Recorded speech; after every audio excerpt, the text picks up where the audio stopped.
that to a certain degree, we're all subconsciously accustomed to our implicit behavior. Imagine a student who broke some fine pieces of metal while running recklessly around the school campus. The student may not have intended to break anything, but he or she also wasn't trying not to break anything, since their implicit and reckless behavior was well known to them.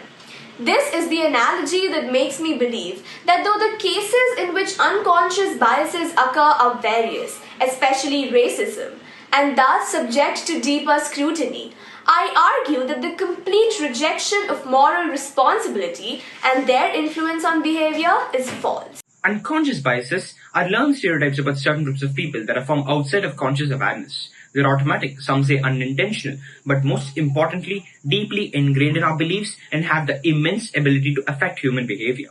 If unconscious biases were both unconscious and impotent, I or we would not be discussing this topic today.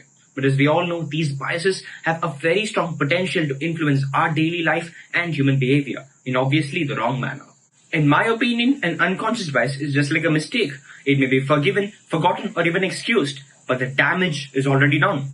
And on any given day, prevention is better than cure. And to prevent the damage caused by these biases, the ones who hold these so-called unconscious biases must be held responsible and be made conscious of it. Our stereotypes throughout our lives, from the people around us, media, interactions with others, and personal experiences.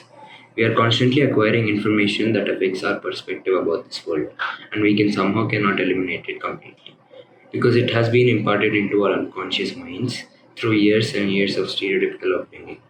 For example, you're living in a white society and someday you interact with a black individual. Then you automatically feel those negative vibes and negative aura around you, and you don't have control over it because you were raised that way.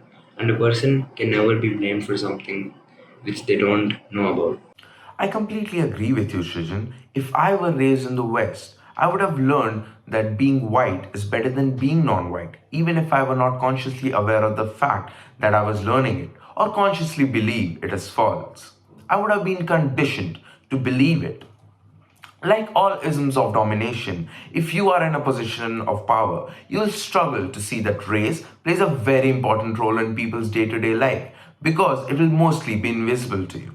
Subsequently, if you are a person of color, it is likely that you also internalize a lot of these messages that impact you and those around you in ways that are difficult to see.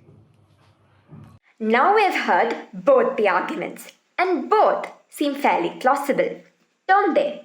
But the fact is, we may or may not be responsible for being unconsciously racist or biased in a way that each one of us must be held accountable for what was done unknowingly. But we do have the responsibility to fight against the system by realizing and initiating change, starting with our own minds. Like Nelson Mandela said, no one is born hating another person solely on the basis of the color of their skin, their religion, or background. People must learn to hate. And if they can learn to hate, they can be taught to love. Thank you.